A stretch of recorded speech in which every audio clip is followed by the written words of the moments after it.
बिहार में महागठबंधन की आज साझा प्रेस कॉन्फ्रेंस और उस प्रेस कॉन्फ्रेंस के बाद ये मैसेज देने की कोशिश करना कि बिहार में महागठबंधन में ऑल इज वेल है। लेकिन क्या वाकई में ऑल इज वेल हो गया है? राहुल गांधी की तस्वीर ना लगाकर क्या तेजस्वी यादव ने एक बड़ा ब्लंडर फिर से कर दिया, एक बार फिर अपने अहंकार का परिचय दिया? और क्या राहुल गांधी ने दरिया दिली दिखाई है? और इन सब के बीच सबसे बड़ा सवाल तो ये कि क्या साझा प्रेस कॉन्फ्रेंस के बाद भी राजद और कांग्रेस इन दोनों के बीच जो एक रस्साकस्सी चल रही थी वो कायम रहेगी क्या? और भी तस्वीरें देखने को मिलेंगी क्या? इनसाइड इंफॉर्मेशंस क्या कह रही हैं? सारी बातें जरा विस्तार से। नमस्कार, मैं स्वप्निल और आप मुद्दा देख रहे हैं। दोस्तों, आगे बढ़ें उससे पहले एक छोटी सी अपील है। बीते कुछ दिनों से मुद्दा को एक विशेष गंभीर आर्थिक संकट से दो चार होना पड़ रहा है। एक तरफ हमारे मेन बैंक अकाउंट फ्रीज चल रहे हैं, दूसरी तरफ हमारे 28 साल पुराने चैनल को भी हमसे छीना जा चुका है। ऐसे में डे टू डे ऑपरेशंस में मुद्दा को काफी मुश्किलों का सामना करना पड़ रहा है। लिहाजा आपसे गुजारिश है, यदि आप चाहें, यदि आप सक्षम हो तो मुद्दा की छोटी छोटी मदद जरूर कीजिएगा। इसके लिए आप स्क्रीन पर दिख रहे क्यूआर कोड या फिर के नीचे दिख रहे यूपीआई नंबर का इस्तेमाल कर सकते हैं। अब आगे बढ़ते हैं। आपकी स्क्रीन पर एक एक करके 3 तस्वीरें, ये तीनों तस्वीरें आज की प्रेस कॉन्फ्रेंस की हैं, महागठबंधन की प्रेस कॉन्फ्रेंस की, पटना के होटल मौर्या की। और इन तस्वीरों में आपको क्या क्या नजर आ रहा है? मसलन तेजस्वी सरकार ये लिखा हुआ है इन तस्वीरों में, तेजस्वी की फोटोग्राफ है, लेकिन इन तस्वीरों में दरअसल राहुल गांधी गायब है। इन तस्वीरों में तमाम और नेता गायब है। तेजस्वी यादव की तो एक बड़ी सी तस्वीर चस्पा कर दी गई है, लेकिन उसके अलावा बाकी सबको कहीं ना कहीं नगण्य कर दिया गया, शून्य मान लिया गया, गिना ही नहीं गया। इसका आयोजन दरअसल आरजेडी की तरफ से किया गया था और आरजेडी ने एक बार फिर अपने अहंकार का ही परिचय दिया। मौर्या होटल की इस प्रेस कॉन्फ्रेंस में इस मंच पर तमाम नेता मौजूद थे। मसलन अशोक गहलोत मौजूद थे, मसलन कांग्रेस की तरफ से कांग्रेस के बड़े कद्दावर नेताओं में से एक पवन खेरा भी आज मौजूद थे। लेकिन कांग्रेस की तस्वीर का ना होना, राहुल की तस्वीर का ना होना, ये एक बड़ा विषय बना। हालांकि कांग्रेस ने इस मुद्दे को नहीं उठाया, लेकिन फिर भी कांग्रेस के तमाम कार्यकर्ताओं को इस बात से बेहद ठेस पहुंची है और इसके बाद से अभी भी वो घमासान थमा नहीं है। दरअसल ये तेजस्वी का कितना बड़ा ब्लंडर है, इसको समझना हो तो जरा इस तरीके से समझिए कि बीते कुछ दिनों से तेजस्वी का ये अहंकार ही था, तेजस्वी का ये घमंड ही था, जिसकी वजह से कांग्रेस इस बात पर विचार करने लगी थी कि वो अपने चुनाव प्रचार को किस तरीके से लेकर के बिहार में आगे बढ़े। मसलन कांग्रेस इस बात का मन बनाने लगी थी कि वो सिर्फ और सिर्फ 60 सीटों पर ही चुनाव प्रचार करेगी। और आज की तारीख में एक बार फिर उसी बात पर मुहर लगा दी तेजस्वी यादव ने, लोगों को सोचने पर मजबूर कर दिया कि कांग्रेस को क्या करना चाहिए। कई लोग कहने वाले ये कहते हैं कि कांग्रेस दरअसल बिहार में उतना स्टेक नहीं रखती जितना स्टेक आरजेडी रखती है। बिहार में आरजेडी बड़ा भाई है, अगर कांग्रेस चाहे तो भी वो वहां पर कुछ कर नहीं पाएगी। लेकिन इन सारे सवालों का दरअसल आज की तारीख में एक जवाब हमारे पास जरूर है। राहुल गांधी बीते कुछ दिनों, कुछ सालों पहले वाले राहुल गांधी नहीं रहे और ये कांग्रेस भी अब वो वाली कांग्रेस नहीं रही। राहुल ने जिस कृष्णा अल्लावरू को भेजा था, जरा उनके बारे में भी आज आपको संक्षेप में कुछ चीजें बता देते हैं। आपने एक प्लेटफॉर्म का नाम सुना होगा, शादी.com। शादी.com के को फाउंडर भी रहे हैं कृष्णा अल्लावरू, शायद इसकी जानकारी आपको ना रही है। अब जरा सोचिए, इतने बड़े कॉर्पोरेट घराने के को फाउंडर रहे कृष्णा अल्लावरू, उनके ऊपर किस किस तरीके के लाछन लगाने की कोशिश लगातार आरजेडी समर्थित कांग्रेस नेताओं ने करी। मैं आरजेडी समर्थित कांग्रेस नेता कह रहा हूं तो आप समझ लीजिएगा इशारा किन की तरफ है। जाहिर सी बात है, कांग्रेस के भीतर बैठे उन लोगों की तरफ जो कांग्रेस को अभी भी आरजेडी के दफ्तर से चलाना चाहते थे, लेकिन अल्लावरू के पहुंचने के बाद और राजेश राम के हाथों में कमान आने के बाद उनकी ये मनसा पूरी नहीं हो सकी।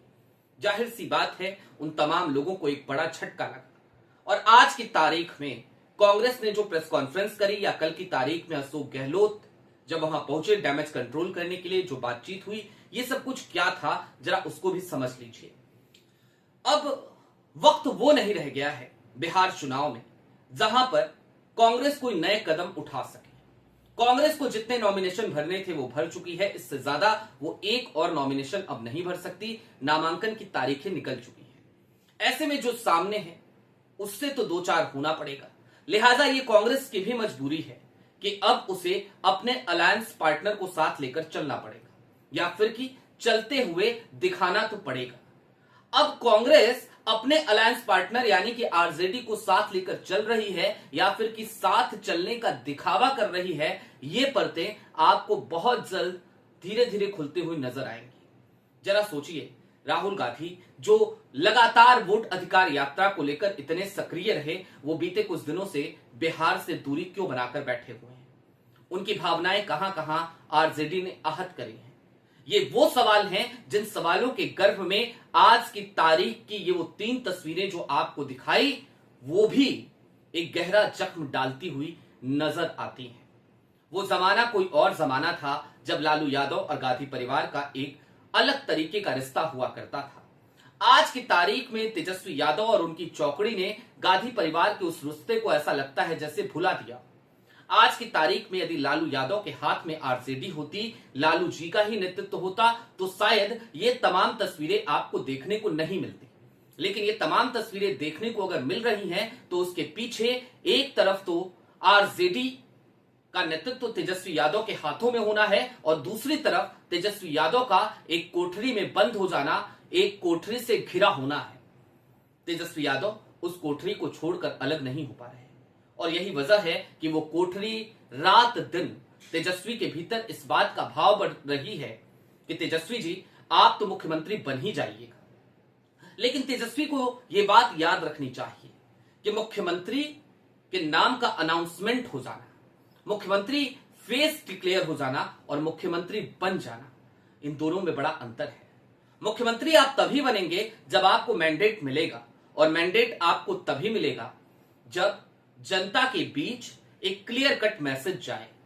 आज की तारीख में सिर्फ अकेली अपनी तस्वीर लगाकर आपने जो मैसेज देने की कोशिश करी या फिर बीते कुछ दिनों से आप खुद अपने मुंह से बार बार तेजस्वी सरकार, तेजस्वी आएगा, तेजस्वी करेगा, तेजस्वी आसमान से चांद तारे तोड़ लाएगा, जिस तरीके की बातें कर रहे हैं, ये सारी बातें उसी कहावत को चरितार्थ करती हैं तेजस्वी जी, अपना मुंह मियां मिट्ठू बनना। आज की तारीख और आज की तारीख की ये प्रेस कॉन्फ्रेंस आपके उस करियर को बचाने की एक नाकाम कोशिश से लगती है।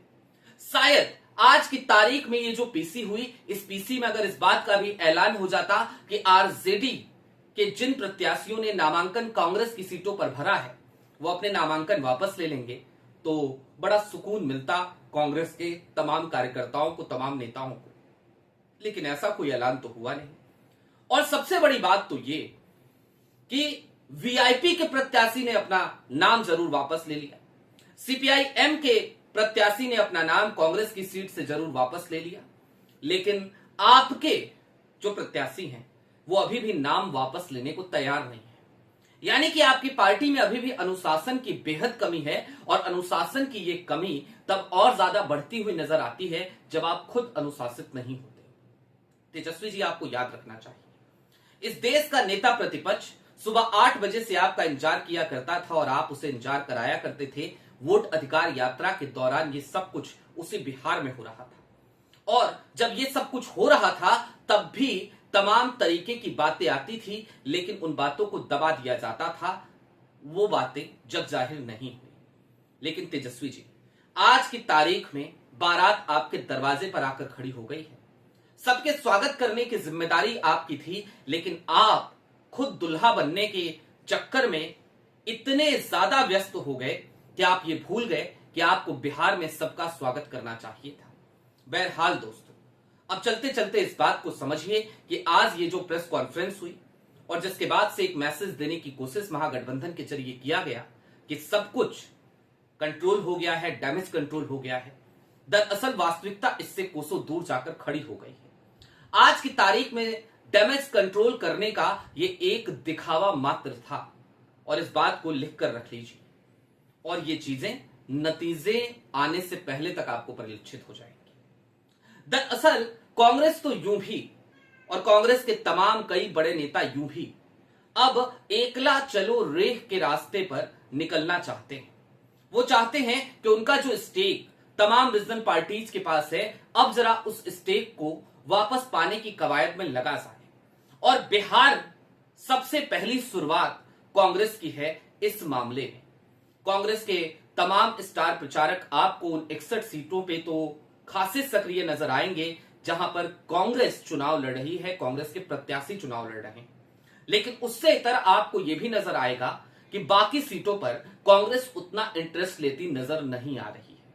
और इसके पीछे का सबसे बड़ा कारण कहीं ना कहीं यही दो बातें हैं कि एक तरफ कांग्रेस और राहुल गांधी भी अब ये चाहते हैं कि कांग्रेस को अपने पैरों पे मजबूती के साथ खड़ा किया जाए, एकला चलो रे के रास्ते पे चला जाए। तो दूसरी तरफ एक बड़ी गलती है तेजस्वी यादव की, उनके अहंकार की, उनके अंदर अहंकार के पुटके ज्यादा हो जाने की। और इन सब चीजों ने मिलजुल कर इस बात की पटकथा लिखी कि तेजस्वी आज की तारीख में अपनी जिद की वजह से सीएम फेस तो डिक्लेयर हो गए, लेकिन सीएम बन जाए ये बड़ी दूर की कौड़ी लगती है। दरअसल महागठबंधन मिलकर चुनाव लड़ रहा है, ये मैसेज तो दिया जा रहा है, लेकिन इस मिलने में कई तरीके की मिलावटें शामिल हैं। ये मिलावटें अहंकार की भी हैं, ये मिलावटें स्वार्थ की भी हैं, ये मिलावटें ईर्ष्या की भी हैं, ये मिलावटें प्रतिशोध की भी हैं। और इन तमाम मिलावटों के बाद भी यदि कोई ये कहे कि महागठबंधन में ऑल इज वेल है, तो माफ कीजिएगा, मैं इस बात से कतई और कतई तौर पे सहमत नहीं हो सकता। बात इतर है, कुछ लोगों की राजनीतिक समझ कुछ ज्यादा हो सकती है, वो कुछ कह सकते हैं। आपकी क्या राय है वो हमें कमेंट बॉक्स में आप भी बताइएगा। लेकिन हां, जितनी इनसाइड इंफॉर्मेशन मेरे पास रहती है और कोई भी बात आप तक पहुंचाने से पहले जब मैं 15-20 कॉल करता हूं तमाम लोगों को, स्थानीय लोगों को, स्थानीय नेताओं को, या फिर कि दिल्ली में बैठे नेताओं को भी, तो उनके आधार पे आपके पास स्टोरी लेकर आता हूं। आपको याद होगा कल की तारीख में भी जब विजय पांडे जी से हमने बातचीत करी तो उनका भी एक स्टेटमेंट था, आपके पास इंटरनल इंफॉर्मेशन बहुत सारी रहती है, ये इंटरनल इंफॉर्मेशन सी होती हैं और ये इंटरनल इंफॉर्मेशन जुटाने के चक्कर में आप तक कुछ कहूं उससे पहले 15-20 कॉल मुझे हर बार करने पड़ते हैं ताकि आप तक जो भी जानकारी पहुंचे वो सही हो, तथ्यों के साथ हो। और इस बार आज की तारीख में जो आपको मैंने अब बात बताई, ये उन तमाम मीडिया इदारों से अलग बात है जिन मीडिया इदारों को आप देखा करते हैं। मसलन हर चैनल यही कह रहा है महागठबंधन को बचा लिया गया, लेकिन मैं उल्टी बात कर रहा हूं, तो जाहिर सी बात है इनसाइड इंफॉर्मेशन है। अभी के लिए दीजिए इजाजत। चलते चलते फिर वही अपील, चैनल पे नए हो तो सब्सक्राइब करते हुए जाइएगा, सक्षम हो तो छोटी छोटी मदद मुद्दा की जरूर कीजिएगा। बहुत शुक्रिया।